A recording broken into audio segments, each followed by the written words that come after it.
I want to talk to those of you today who feel like quitting.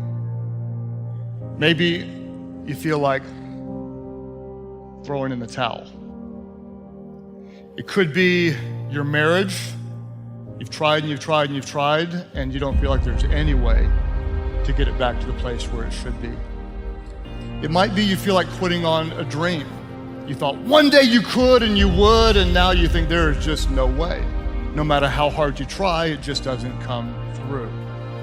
It could be an addiction that you've tried to overcome, and you've prayed and you've fought and you've dedicated and rededicated and tried again, but you can't seem to put it behind you. So, what do? Are you going to get angry? Frustrated? Are you going to lash out at people? Are you going to start going down the spiral of negativity? Are you going to let the horrible situation dictate the way you feel and the way you handle it? Are you going to fall over, fall down, fall apart?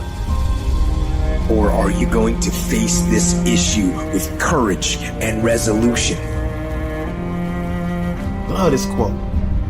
It says, if you don't build your own dream, someone else will hire you to help them build theirs.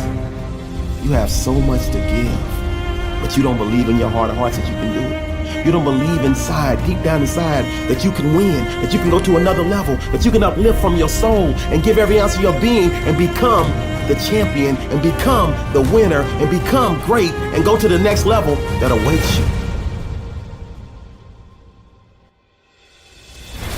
Remember that the pain you feel today will be replaced with the strength you need tomorrow. Remember that every ounce of pain you feel is building a stronger you, a stronger body, a stronger mind. But if I fail, I try again and again and again. For as long as I try, there's always that chance of getting up. And it's not the end until you've given up. And just the fact that you're here should persuade you that you have another chance to get back up. There's still hope. Don't you give up on your dream. I don't care if you don't have the money, you don't have the help, and you don't have the family for it, and you don't have the background for it, and you don't have the friends for it. Don't you give up on your dream. Don't you do it. Don't you do it. Don't you do it. It may take you twice as long. You may have to take courses and classes. You might not read as fast. You might not move as quick. You might not have as much. But don't you quit. If you're not willing to work, nothing works. We so often focus on failure, don't we? We study failure. What do we gossip about? Other people's flaws and limitations. I find that most of the times our obsession with what is wrong just ends up breeding more wrong. If you always do good work from your standards, whether you're in a project that fails or succeeds, you can live with that. We go about it in very different ways, and reading your book, I was really impacted. And so getting to dive deeper into this, I think it's gonna be a lot of fun. And I think the first place to start, walk me through what you mean by potential. Like what do you think is human potential? So every creature, from a worm, insect, bird, plant, tree, everybody, all of them are trying to be full-fledged lives. If one sees what's happening beneath the earth in terms of the root systems, it is an enormous effort for a plant or a tree to become a full-fledged tree. Well, an apple tree is not trying to be an oak tree, but an apple tree wants to be a full-fledged apple tree. That effort is on in every life. So is it in human beings. But the problem with humanity is just this, that for every other creature, nature has drawn two lines. Within these two lines, they live and die. So their idea of full-fledged is hitting the ceiling of their life. But if a human being hits a ceiling, he gets frustrated and miserable because nature, this process of evolution has delivered to us to a place where there is only the bottom line, there is no top line, though some human beings are trying to breach the bottom line and go below. That effort also is going on. So essentially, what human life is when life was in the other forms of life that you see on the planet, nature determined a certain compulsive, instinctive ways of functioning. Once you become human, these lines have been removed. You can act consciously. That means what you call as human potential is not of any kind of measurable limit. It can go as far as you desire or as far as you have the courage to walk. So when we say human potential, unleashing human potential, it is not about reaching the peak, it is a trajectory. Because what our life is a combination of a certain amount of time and energy. Time is rolling away for all of us at the same pace. If you sit, it rolls away, if you sleep, it rolls away, if you do something, it goes away, if you don't do anything, it goes away. You're happy or miserable, it goes away. Time is running out for all of us.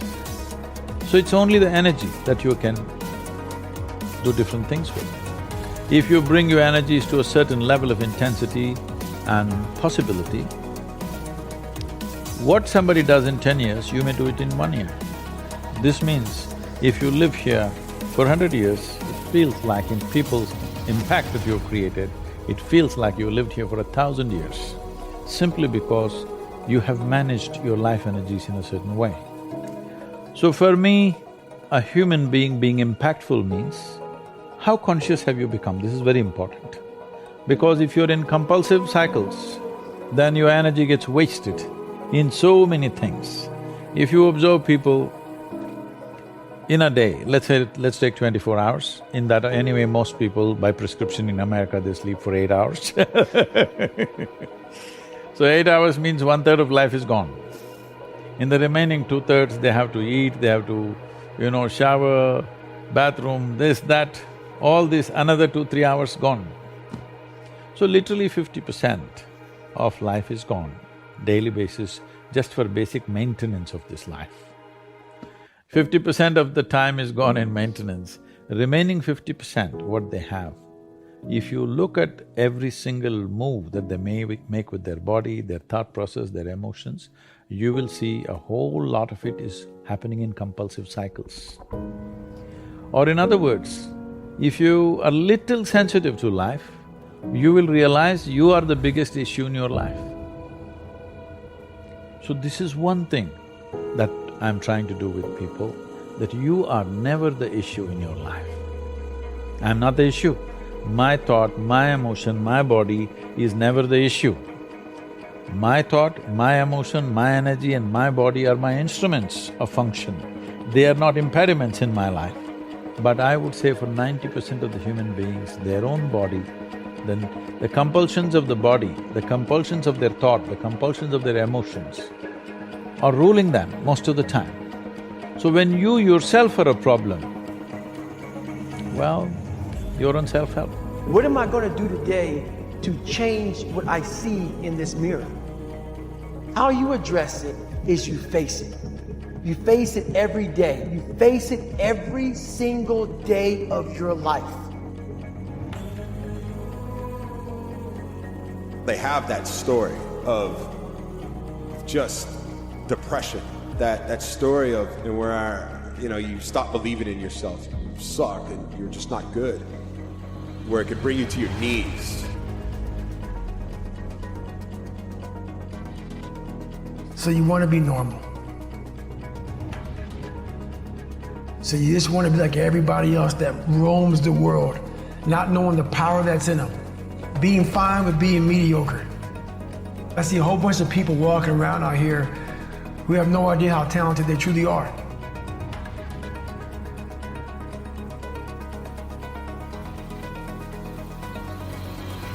I think it's about refusing to have someone defining and to say, I'm not going to be silent. I have to maintain my authenticity because it is in how we give our voice, give ourselves permission to speak our truth. That's what's going to change our world and the world around us.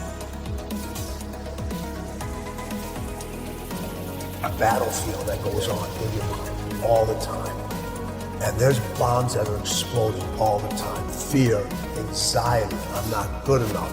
And a lot of times you're making those bombs explode or somebody else is making those bombs explode. Right? You have to take control of that space. There's no excuse whatsoever for not getting at what it is that you should be doing. It's absolutely reprehensible to justify your inaction with a catastrophe that extracts mercy from other people.